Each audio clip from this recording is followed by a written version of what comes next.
여러분 안녕하십니까? 가장 빠른 종합 뉴스큐 시작합니다. 네, 9량의 특별열차가 북한의 겨울을 만나고 서울역으로 귀환했습니다. 오늘 북녘당 개성 판문역에서 열린 남북철도 연결 착공식 행사 다각적으로 알아보겠습니다. 온라인 커뮤니티 일베 회원 10여 명이 성폭력 처벌법 위반 혐의로 입건됐습니다. 관련 소식 취재 기자와 좀 더 알아보겠습니다. 먼저 오늘의 주요 뉴스입니다. 남북이 오늘 북한 개성 판문역에서 철도 도로 연결과 현대화 착공식을 열었습니다. 정부는 실제 공사는 북측의 비핵화 진전과 국제사회의 대북 제재 상황에 따라 추진될 것이라고 설명했습니다. 남북 철도 도로 연결 착공식을 놓고 여야는 엇갈린 반응을 보였습니다. 더불어민주당은 한반도 평화로 가는 계기가 될 것이라고 평가했지만 자유한국당은 떨어지는 대통령과 여당 지지율을 높이려는 꼼수라고 비판했습니다. 민간인 사찰 의혹을 수사하고 있는 검찰이 현 정부 들어 처음으로 청와대를 상대로 압수수색에 나섰습니다. 검찰은 압수수색으로 확보한 문건을 바탕으로 김태우 수사관이 첩보를 생산하는 과정에 부적절한 지시가 있었는지 또 어느 선까지 보고됐는지 등을 조사할 방침입니다. 지난달 19일 온라인 커뮤니티 일간베스트에 여성의 특정 신체 부위를 강조한 사진을 올린 13명이 검거됐습니다. 붙잡힌 일베 회원들은 평범한 직장인과 대학생이었던 것으로 드러났습니다.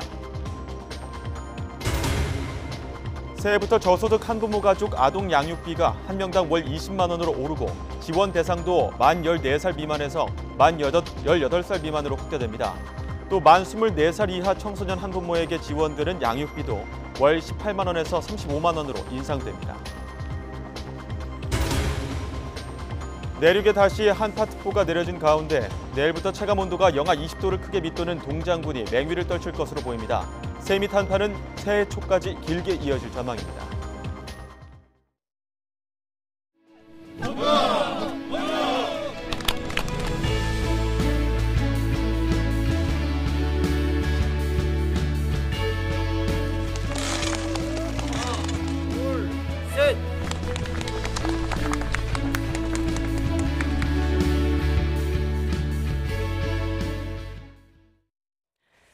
네, 이렇게 남북철도 도로 연결과 현대화 착공식이 오늘 북한 판문역에서 열렸습니다.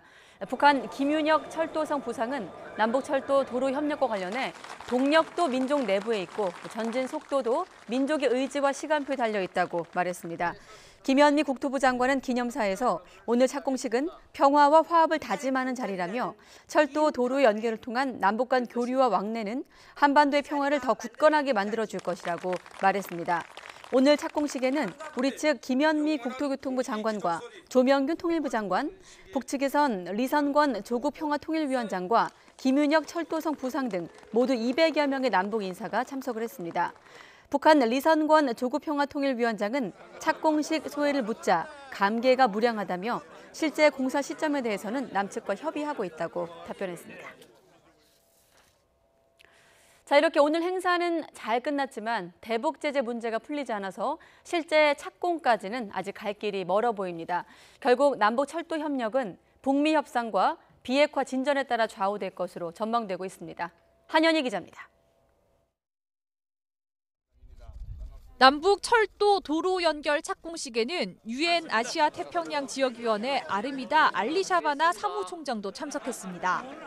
아시아 태평양 회원국의 개발 사업을 지원하는 유엔 산하위원회인데 정부가 특별히 초청한 겁니다. 대북 제재에 막혀 더디더라도 국제사회의 지지와 지원을 받으며 차근차근 남북 철도 협력을 추진하겠다는 취지입니다. 아무래도 지금 한반도 문제가 국제사회 문제이라는 점인 만큼 국제사회의 협력이 필요하기 때문에 유엔 관계자를 초청한 것으로. 착공까지 남은 과정은 추가적인 정밀조사, 기본계획 수립과 공사 설계 등입니다. 이 과정에서 북측과 현대화 수준과 노선, 사업 방식을 협의하는데 이에 따라 소요 비용도 달라집니다. 실제 공사는 언제쯤 열릴 것으로 보시나요? 네, 그 남쪽으로 다 협의하고 있습니다. 내년도 남북 간 철도 도로 연결과 현대화를 위해 책정된 예산은 2,950억 원 정도지만 대북 제재 저촉 논란이 일 수 있어 집행은 불투명한 상황.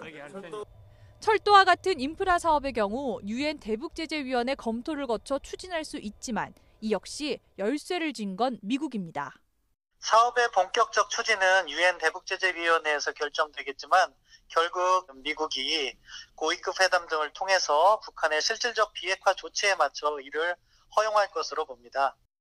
착공식은 마쳤지만 이곳 도라산역이 다시 활기를 찾을 수 있을지는 아직 미지수입니다.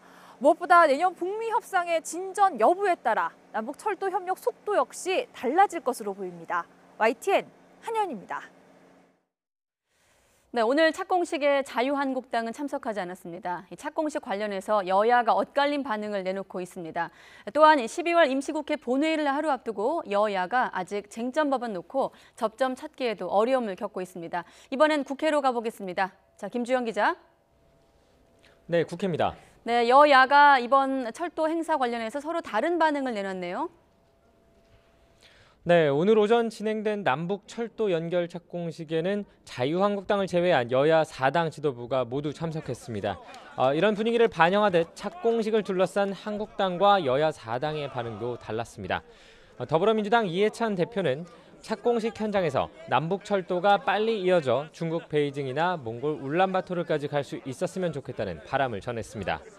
바른미래당과 민주평화당, 정의당도 일부 북한 비핵화에 대해 우려를 담긴 했지만 기본적으로 환영한다는 뜻을 밝혔습니다.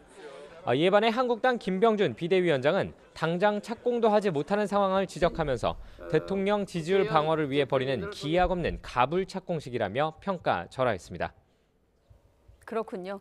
자, 그리고 내일 12월 임시국회 본회의가 열릴 예정인데 처리 여부가 관심을 모으고 있는 유치원법.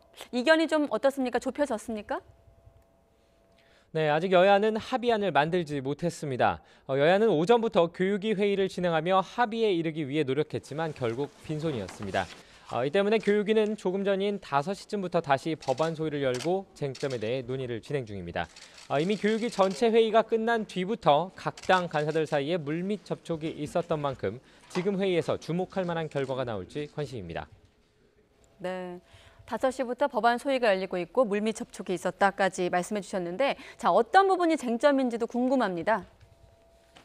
네, 크게 보면 두 가지 정도입니다. 현재 나눠져 있는 국가지원금과 학부모 분담금 회계를 통합할 것인가, 그리고 교비를 교육 목적 이외에 사용했을 때 어떤 처분을 할 것인가입니다. 이에 대해 더불어민주당은 회계를 통합하고 문제가 발생하면 형사처벌하자는 입장입니다. 이에 반해 자유한국당은 기존 회계 방식을 유지하면서 행정처분으로 충분히 문제를 방지할 수 있다고 맞서고 있습니다.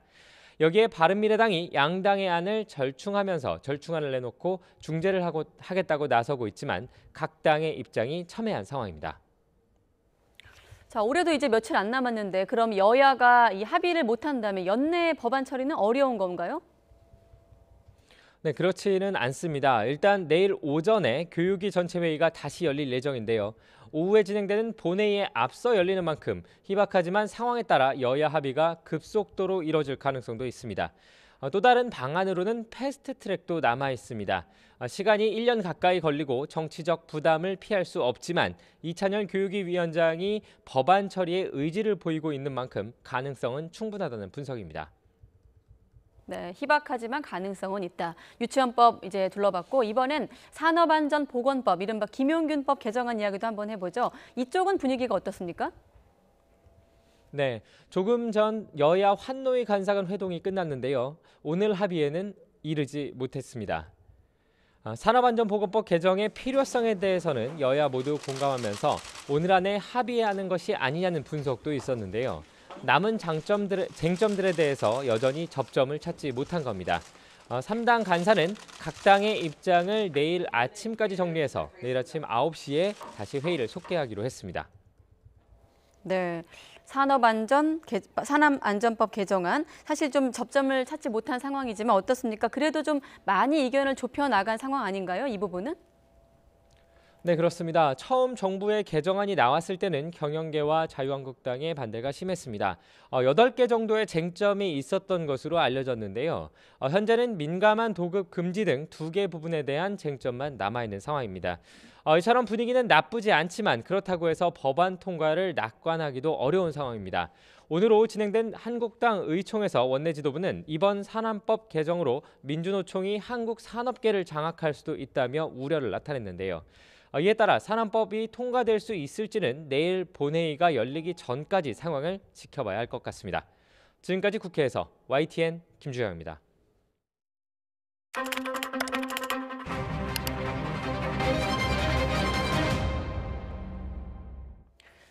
자, 이렇게 유치원 3법 처리가 또 내일로 연기가 됐습니다. 연일 국회에선 이 안건에 대한 패스트트랙 검토가 언급되고 있는데요.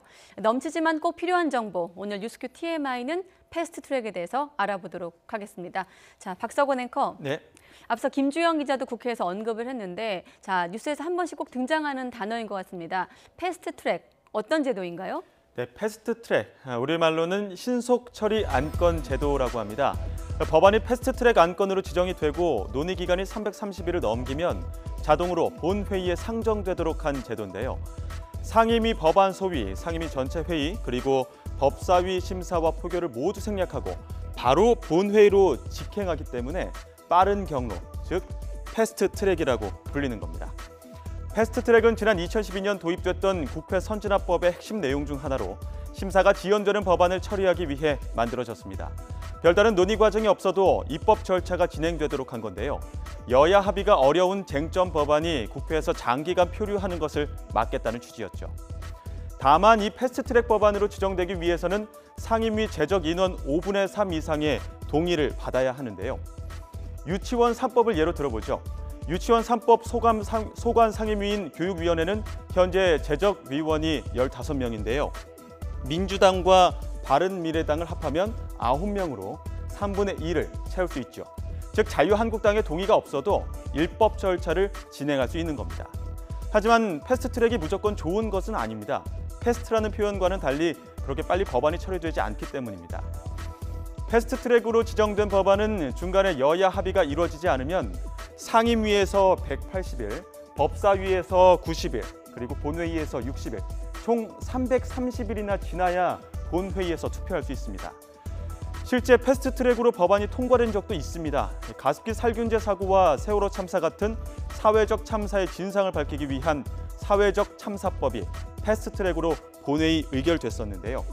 하지만 이 법안도 안건으로 지정된 지 336일 만에 통과돼 사실상 슬로트랙이라는 비판도 받았습니다.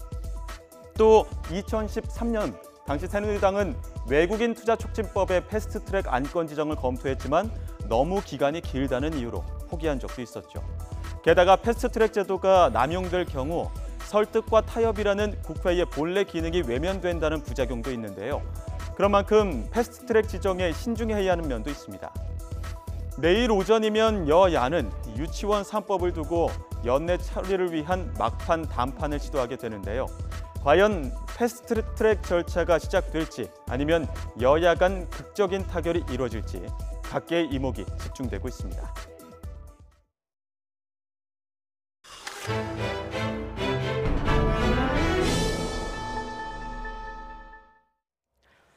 네, 올겨울 들어 가장 강력한 북극 한기가 밀려오고 있습니다. 내륙에 다시 한파특보가 내려진 가운데 체감 온도가 영하 20도에 달하는 동장군이 맹위를 떨칠 것으로 보입니다. 내일은 최대한 더 껴입어야 될 것으로 보입니다. 정혜윤 기자가 먼저 보도합니다. 하늘은 맑지만 겨울바람이 매섭게 몰아칩니다. 아침보다 한낮의 체감 온도가 더 낮은 이상현상까지 나타났습니다. 북서쪽에서 상층 온도가 영하 30도에 달하는 강력한 북극 한기가 몰려오고 있기 때문입니다. 내일 아침 철원 기온이 영하 16도까지 곤두박질하고 파주 영하 16도, 서울 영하 12도, 대구 영하 6도, 광주 영하 5도 등 제주도를 제외한 전국이 영하권에 머물겠습니다. 특히 찬바람에 중부지방은 체감 온도가 영하 20도까지 떨어지며 이번 겨울 들어 가장 추운 날씨를 보일 전망입니다. 중부와 남부 내륙에는 다시 한파특보가 내려졌습니다. 2018년에 마지막을 장식한 세밑 한파는 새해 초까지 길게 이어질 것으로 보입니다. 금요일 서울 기온이 영하 13도까지 떨어지며 한파가 절정을 이룬 뒤 일요일부터는 기온이 조금 오르겠습니다. 하지만 예년보다 추운 날씨가 2019년 초까지 계속될 전망입니다. 강력한 북극 한파가 남하하면 우리나라는 보통 일주일 이상 영하 10도를 오르내리는 한파가 이어집니다. 이번에도 한기가 쉽게 한반도를 빠져나가지 못할 것으로 보여서 새해 초까지는 한파가 이어질 전망입니다. 또 최강 한파와 함께 주말까지 제주 산간에 최고 30cm의 폭설이 쏟아지고 서해안에도 최고 7cm의 많은 눈이 내릴 것으로 보여 연말연시 교통안전과 시설물 피해에 대한 철저한 대비가 필요합니다. YTN 정혜윤입니다. 네, 방금 내일 체감 온도가 영하 20도라고 했는데 칼바람이 불면서 퇴근길 추위도 매섭습니다. 이번엔 중계차 연결해서 현재 추위 상황도 알아보겠습니다. 권혜인 캐스터. 네, 야외 스튜디오에 나와 있습니다. 네, 지금 서울의 체감 온도가 영하 5도 아래로 내려갔다면서요? 네, 그렇습니다. 찬바람이 불면서 옷깃을 정말 파고들고 있는데요. 칼바람이라는 말을 실감할 수가 있습니다. 아침 출근길보다 더 추운 퇴근길이 되고 있습니다. 현재 서울 기온 영하 2도인데요. 이 칼바람 때문에 체감 온도는 영하 7도 아래로 뚝 떨어졌습니다. 아직 퇴근길에 오르지 않으셨다면 여느 때보다 옷차림 따뜻하게 하시기 바랍니다. 이렇게 기온이 갑자기 떨어지면서 이틀 만에 내륙 대부분 지역에 다시 한파특보가 내려졌습니다. 경기 북부와 강원 중북부에는 한파경보가, 서울을 비롯한 중부와 전북, 경북 지역에는 한파주의보가 내려졌습니다. 기온은 갈수록 빨리 떨어집니다. 밤 9시에는 서울 기온이 영하 4도, 자정에는 영하 6도, 내일 아침에는 영하 12도가 예상됩니다. 이번 한파 기세가 정말 만만치 않습니다. 동상이나 저체온증 같은 한랭 질환뿐 아니라 수도 계량기 동파 사고가 속출할 가능성이 크니까요. 미리 대비 단단히 하시는 게 좋겠습니다. 매서운 한파 속에 영동에 이어 부산과 울산 지역에도 건조 경보가 내려졌습니다. 산불 등 화재 사고가 발생하기 쉬운 날씨니까요. 불씨 관리에 각별히 신경 써주시기 바랍니다. 지금까지 상암동 야외 스튜디오에서 YTN 권혜인입니다. 네, 지금 권혜인 캐스터가 건조 경보에 또 화재 조심하라는 얘기를 했는데 화재 속보가 들어왔습니다. 오늘 오후 5시 15분쯤 서울 청담동 강남구청 인근의 공사장에서 화재가 발생했습니다. 검은 연기가 크게 피어오르면서 YTN으로도 제보가 잇따르고 있습니다. 취재기자 연결해서 화재 상황 들어보겠습니다. 권남기 기자. 네, 사회부입니다. 네, 1시간 전쯤 발생한 화재네요. 네, 그렇습니다. 화재 신고가 접수된 건 오늘 오후 5시 15분쯤입니다. 서울 청담동 강남구청 인근의 공사장에서 불이 났는데 4층에서 5층 규모의 신축 공사장으로 알려졌습니다. 화면을 통해 검은 연기가 끊임없이 하늘로 올라가는 모습을 볼 수 있는데요. 지금도 불을 끄고 있는데 불길은 조금 전인 오후 6시 8분쯤 초기 진압이 됐다는 소식이 들어왔습니다. 아직 인명피해 여부는 확인되지 않았습니다. 다만 소방당국은 오후 6시 5분 기준으로 이번 불로 인한 인명피해가 없다고 밝혔는데요. 화재 당시 공사장 작업자들이 대피하기도 했습니다. 진화가 한창 진행 중인 만큼 정확한 피해 내용이 집계되기까지는 상당한 시간이 걸릴 것으로 보입니다. 소방당국은 불길이 커지자 화재 신고 뒤 10분도 안 돼 대응 1단계를 발령했습니다. 대응 1단계는 한 개 소방서의 소방력이 모두 동원되는 소방 비상대응 단계인데요. 이번 화재로 현재 소방 펌프차 등 장비 43대와 소방관 130여 명이 투입된 상태입니다. 소방당국은 공사장 지하 2층에서 불꽃이 시작됐다는 목격자의 말을 토대로 불이 꺼진 뒤 정확한 화재 원인을 조사할 예정입니다. 지금까지 사회부에서 전해드렸습니다. 최저임금법 시행령 개정안을 두고 노사 모두 만족하지 못하는 가운데 홍남기 경제부총리가 직접 반박에 나섰습니다. 양쪽의 주장을 모두 수용할 수 없다며 혼란을 최소화하기 위해 재정 지원을 신속히 집행하겠다고 밝혔습니다. 김평정 기자입니다. 최저임금법 시행령 개정안이 국무회의에서 확정된 이후 경영교환 노동계는 모두 비판의 목소리를 냈습니다. 최저임금을 계산할 때 경영계는 법정 주휴수당을 제외해야 한다고 주장하고 노동계는 약정 주휴수당을 포함해야 한다고 요구하고 있습니다. 이에 대해 홍남기 부총리는 이번 개정안은 지난 30년 동안 적용된 기준을 명확히 한 것에 불과하다고 밝혔습니다. 경영계의 주장대로 법정 주휴수당을 포함해도 기업에 추가로 부담되는 것이 없고 오히려 법정 주휴수당을 제외하면 최저임금이 최대 20% 삭감되는 결과를 불러온다며 수용할 수 없는 주장이라고 선을 그었습니다. 최저임금 자체가 15% 내지 20% 삭감되는 결과를 가져오게 되며 또한 법정 주휴수당은 반영하되 법정 주휴 시간은 제외하자고 한다면 이는 합리적이지도 않고 현실적으로 수용 가능하지도 않은 주장입니다.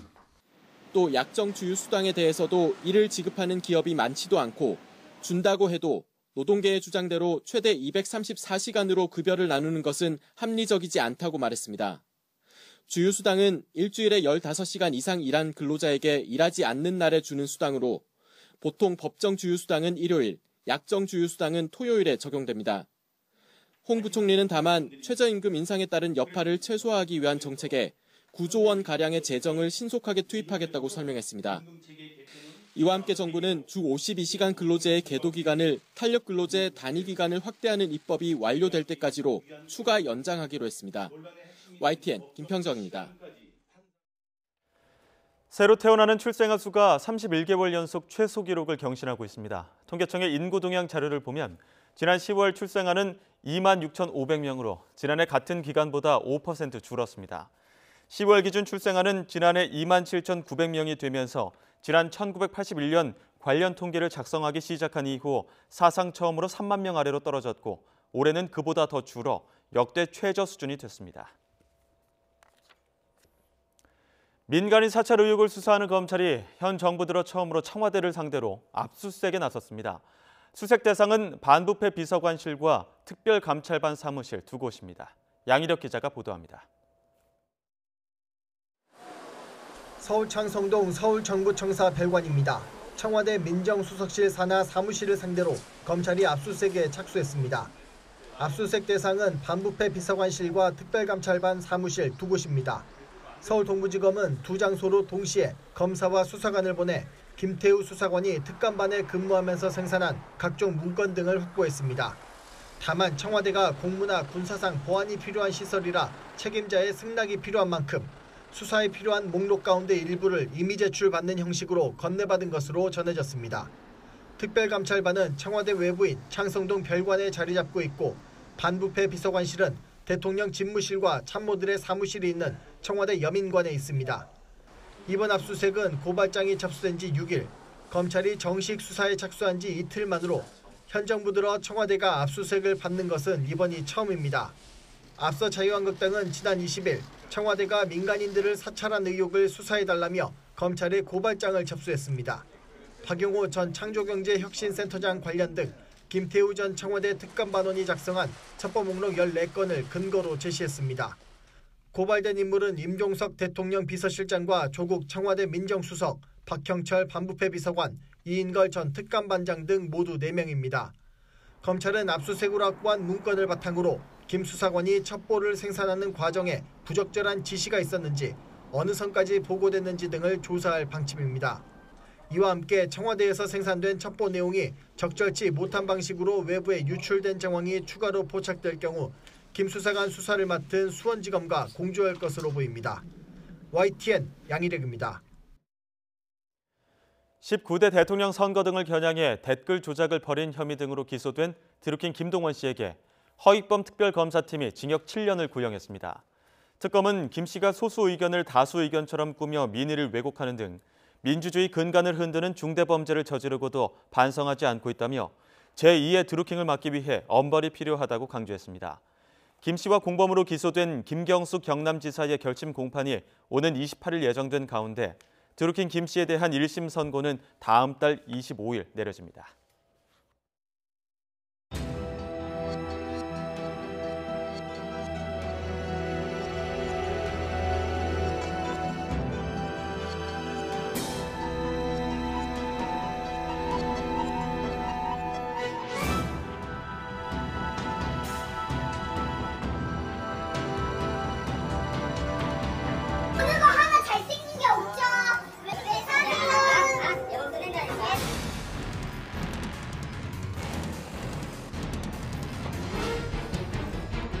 경찰의 1차 결론을 존중해야 될 지점 같습니다.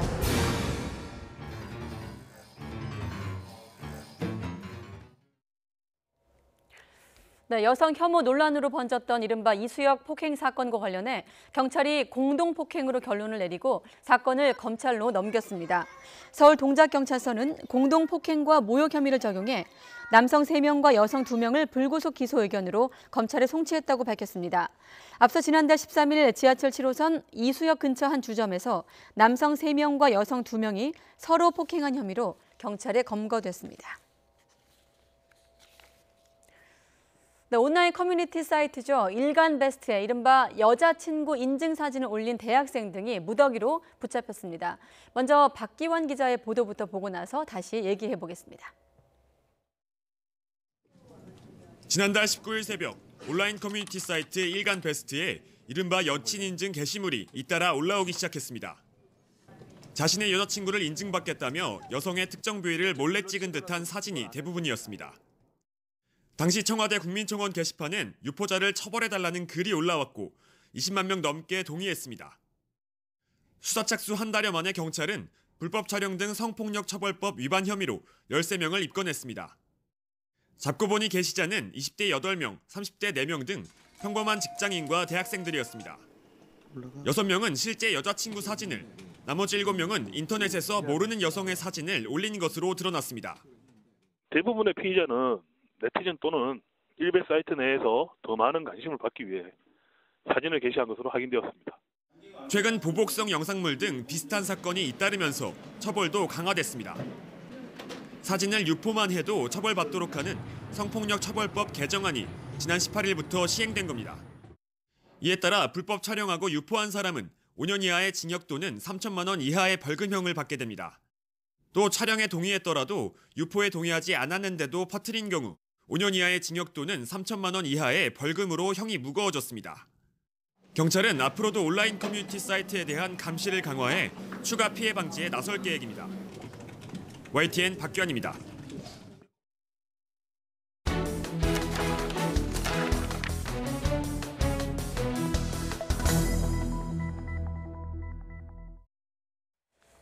네, 방금 보신 이수혁 폭행 사건 그리고 일베 여친 인증 사건까지 취재 기자와 좀 더 알아보도록 하겠습니다. 네, 사회부 조영선 기자 나와 있습니다.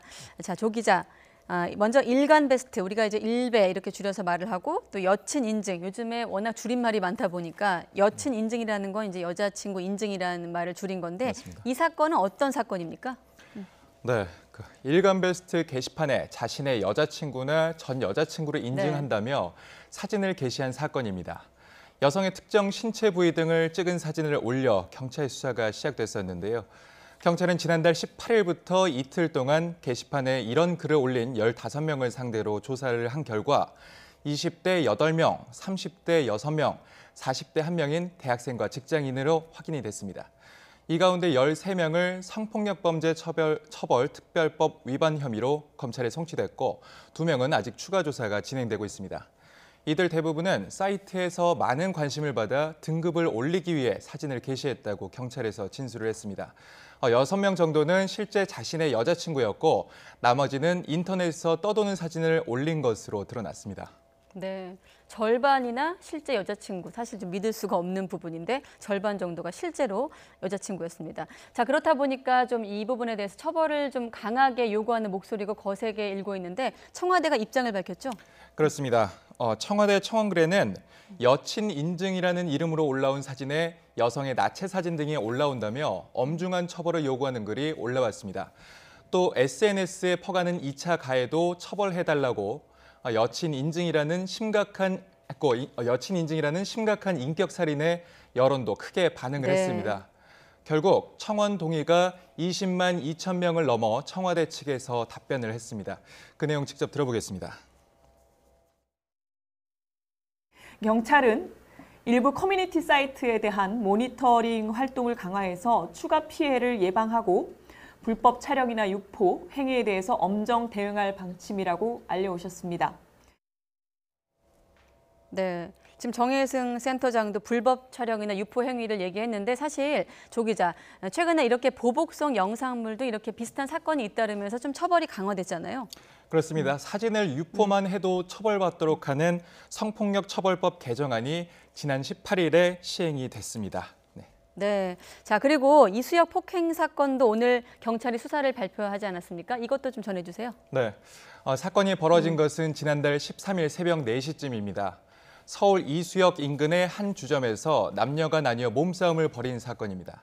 경찰 수사 결과 처음에는 여성 2명과 근처에 남녀 커플이 시비가 붙었었는데 커플이 떠난 뒤에는 다른 테이블의 남성들과 해당 여성들이 언쟁을 하며 사건이 벌어진 것으로 드러났습니다. 결국 경찰은 남성 3명과 여성 2명을 공동폭행과 모욕 등 혐의로 검찰에 송치를 했습니다. 특히 주점 밖 계단에서 몸싸움을 벌인 남녀에게는 상해 혐의도 추가가 됐습니다. 경찰은 남녀 모두 적극적으로 폭행에 가담을 했고 CCTV가 없는 술집 밖 계단에서 여성이 다칠 것을 예상할 수 있으면서도 남성이 여성의 손을 뿌리쳐 머리를 다치게 했다고 판단했습니다. 네, 남녀 모두 적극적으로 폭행했다. 공동 폭행. 사실 이 이수혁 폭행 사건 남녀 갈등으로 번질 정도로 사회적 좀 문제를 일으키지 않았습니까? 그렇습니다. 피해자라고 주장하는 여성 측이 온라인 커뮤니티에 주점에서 남성들과 시비가 붙어 폭행당했다고 주장하면서 논란이 우선 시작됐습니다. 머리가 짧다는 이유로 폭행을 당했다고 주장하면서 남성을 강하게 처벌해야 한다는 관련 청와대 청원글에 며칠 만에 30만이 훌쩍 넘는 동의를 받았습니다. 뒤이어 여성이 성적인 욕설을 하는 동영상이 인터넷에 퍼지면서 다시 분위기가 반전되기도 했습니다. 욕설 부분은 가리고 당시 논란이 된 영상 잠시 보겠습니다.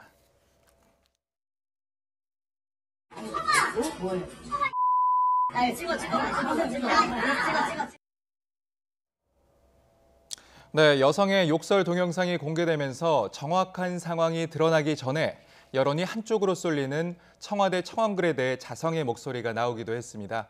어쨌든 동의가 20만을 넘었기 때문에 청와대도 오늘 조심스러운 입장을 냈습니다. 직접 들어보겠습니다. 경찰 수사를 토대로 검찰이 실제 이들을 모두 기소할지 여부 등을 좀 더 지켜봐야 할 상황입니다. 사실 짧지 않은 기간이었고요. 전력을 다해서 다각도로 수사해온 경찰의 1차 결론을 존중해야 될 시점 같습니다. 네, 일간베스트와 이수혁 폭행 사건은 상대방 성별에 대한 혐오를 크게 불러일으킨 사례입니다. 올해 주요 이슈의 하나였던 성평등, 페미니즘 운동과 맞물려 사회적 논란 수준으로 큰 반향을 불러일으키기도 했습니다. 네, 알겠습니다. 지금까지 사회부 조영성 기자와 함께 두 가지 사건 들여다봤습니다. 수고했습니다.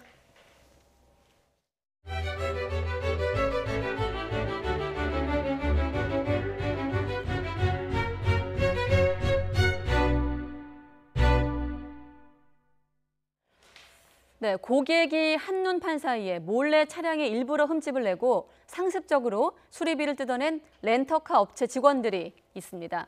렌터카 이용하고 차량 반납할 때 반드시 직원과 함께 꼼꼼히 확인해야겠습니다. 백종규 기자가 취재했습니다. 하얀색 수건을 든 한 남성이 엘리베이터에 올라탑니다. 이후 날카로운 물건을 수건 안에 넣어 감쌉니다. 잔터를 뽑는 데 쓰이는 미용 족집게를 숨긴 겁니다. 이 남성은 렌터카 업체 직원 A씨.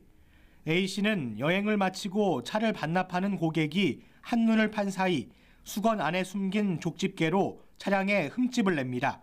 그리고는 고객 과실이라며 덤터기를 씌웁니다. 돈 이런 거 부담되면 부모님한테 연락드릴까요? 이런 식으로 얘기해서 그때 떨리는 마음에 일단 드리고 끝내야겠다 이렇게 생각을 했거든요. 지난 3월부터 8월까지 이렇게 피해를 본 사람만 51명. 51명으로부터 각각 20만 원에서 90만 원씩 수리비를 뜯어내 모두 3천만 원가량을 챙겼습니다.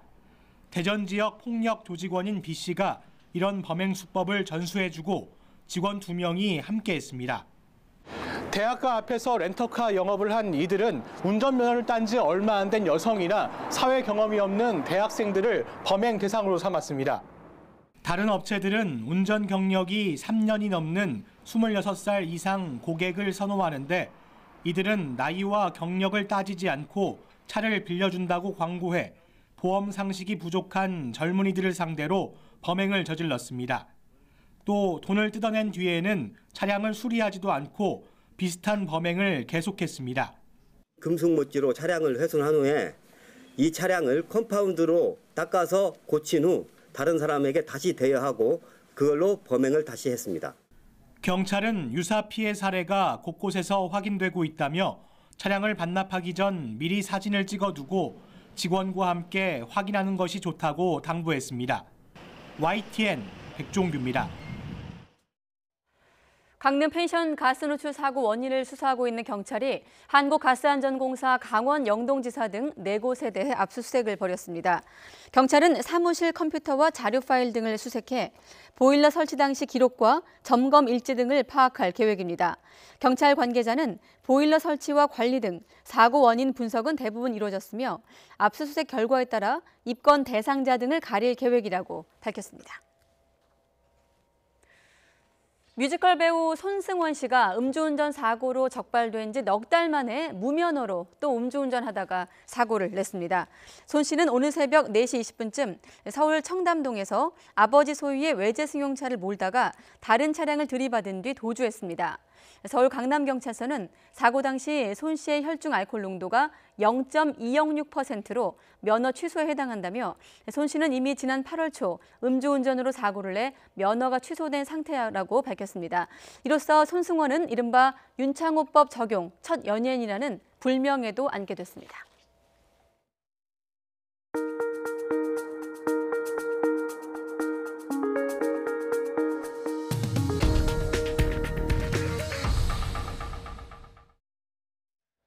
미 연방정부의 셧다운과 연준 의장 해임설까지 미국발 악재에 국내 주식시장도 크게 흔들렸습니다.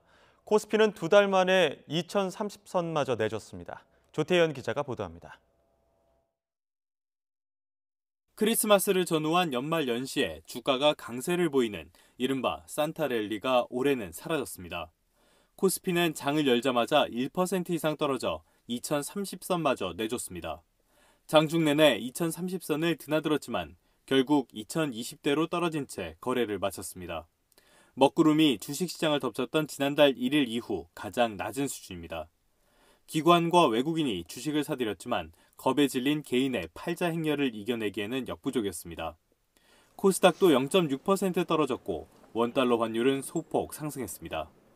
미국 정부 셧다운 사태에 트럼프 대통령이 연방준비제도 의장을 해임하려 한다는 논란까지 겹치면서 미국 증시가 급락한 영향을 받은 것으로 풀이됩니다. 문우신 재무장관이 긴급 CEO 회동을 했다는 소식들이 전해지면서 미국 경기가 생각보다 더 안 좋아지는 것이 아니냐라는 불안심이 커졌고 그나마 성탄절 당일 5% 넘게 추락한 일본보다 낙폭이 작았다는 점이 위안거리일 뿐입니다. 아시아 주요국 증시도 대체로 부진했던 가운데 일본 니케이 225 지수는 전날 폭락의 영향으로 1% 가까이 올랐습니다. YTN 조태현입니다. 미국 연방정부 셧다운이 해결의 실마리를 찾지 못한 채 장기화로 가는 모습입니다. 트럼프 대통령이 갈 때까지 가보자는 식의 강수를 또 뒀는데 트럼프 대통령 스스로 고립을 심화하는 모습입니다. LA에서 김기봉 특파원이 전해왔습니다. 주말에 이은 성탄 연휴로 그나마 충격이 덜했던 미 정부 셧다운. 이제 본격적 타격을 앞둔 시점이지만 트럼프 대통령은 양보 절대 불가를 다시 못 박았습니다. I can't tell you when the government's going to be open. I can tell you it's not going to be open until we have a wall, a fence, whatever they'd like to call it.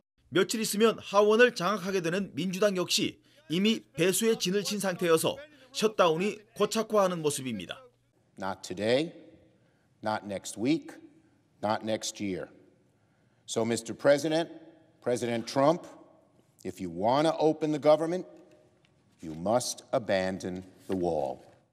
연말 미 전국을 소용돌이에 빠뜨린 트럼프 대통령의 행보는 셧다운만이 아닙니다. 군과 안보 보좌진이 반대한 시리아 철군 강행으로 매티스 장관과 IS 특사가 떠났고 나라 안팎의 비판과 비난이 잇따랐습니다. If this decision is a withdrawal of all of our forces in Syria now, we're dramatically less safe. 켈리 백악관 비서실장에 이어 마지막 균형추 역할을 했던 매티스마저 떠나게 되자 전국에 대한 불안감은 더 커졌고 때마침 맞물린 증시 폭락이 심화됐습니다. 지지층 결집의 가장 큰 동력이었던 경제마저 흔들리자 트럼프 대통령은 모든 원인을 남 탓으로 돌리는 분노의 트윗을 더 맹렬히 남발하고 있습니다. 협력과 타협으로 사태 수습의 길을 찾는 대신 남 탓으로 일관하는 트럼프 대통령의 문제 대처 방식이 혼란에 빠진 미 정국을 더 깊은 수렁으로 몰아넣는다고 언론들은 평가하고 있습니다. LA에서 YTN 김기봉입니다.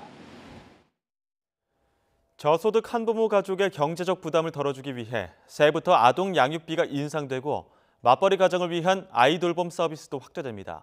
새해부터 달라지는 여성 가족 정책 분야 주요 내용을 황선욱 기자가 보도합니다. 새해부터 저소득 한부모 가족을 위한 정부 지원이 크게 늘어납니다. 먼저 아동 양육비가 자녀 한 명당 월 13만 원에서 20만 원으로 오르고 지원 대상도 만 14세 미만에서 만 18세 미만으로 확대됩니다. 또 만 24세 이하 청소년 한부모에게 지원하는 자녀 양육비도 월 18만 원에서 35만 원으로 인상됩니다. 맞벌이 가정의 양육 부담 완화 방안도 마련됐습니다. 만 12세 이하 자녀의 가정으로 찾아가는 아이 돌봄 서비스 지원 대상이 새해부터 중위소득 150% 이하로 확대되고 지원 시간도 하루 2시간 반에서 3시간으로 늘어납니다. 또 출퇴근 시간대 아이 돌보미가 절대 부족한 점을 감안해 아이 돌보미 수를 3만 명까지 늘리기로 했습니다. 이와 함께 가정폭력 보호시설 퇴소자가 일정 조건을 충족하고 독립적인 생활을 원할 경우 500만 원 내외의 자립지원금을 제공하기로 했습니다. 또 내년부터는 상시 근로자 1인 기업이라 하더라도 지식서비스, 문화콘텐츠 등 특정 업종은 인턴 비용 등을 지원받을 수 있게 됩니다. 이 밖에 경력 단절 예방을 돕는 지원센터가 30곳 이상으로 늘어나고 디지털 성범죄 피해자 지원센터 인력도 확대됩니다. YTN 황순욱입니다. 이르면 다음 달, 그러니까 내년 1월 말부터 서울 택시 기본요금이 3,800원으로 800원 인상되고 심야 할증 시간대 기본요금도 3,600원에서 4,600원으로 1,000원 오릅니다. 서울시 물가대책심의위원회는 이 같은 내용의 택시요금 조정 계획을 최종 승인했습니다. 서울 택시요금 인상은 지난 2013년 10월 3,000원으로 오른 뒤 5년여 만입니다. 서울 지하철 1호선에서 8호선을 운영하는 서울교통공사 노조는 오늘 최종 교섭이 결렬되면 내일부터 총파업에 들어가겠다고 밝혔습니다. 서울교통공사 노사는 임금 피크제 개선과 노사 특별합의서 이행 등 쟁점 현안을 놓고 밤샘 협상을 벌일 것으로 알려졌습니다. 일본군 위안부 피해 문제 해결을 촉구하는 1367번째 수요 집회가 어김없이 일본 대사관 앞에서 열렸습니다. 올해 마지막인 오늘 집회엔 어린 학생들도 참여해 할머니를 기억하고 일본의 사과를 받겠다고 외쳤습니다. 직접 들어보시죠. 사과를 받지 못하고 먼저 돌아가신 끝내 살아계신 할머님들 모두를 기억하겠습니다. 먼저 돌아가신 할머님들을 대신하여 모두 함께 일본 정부에게 사과를 받을 수 있도록 노력하겠습니다.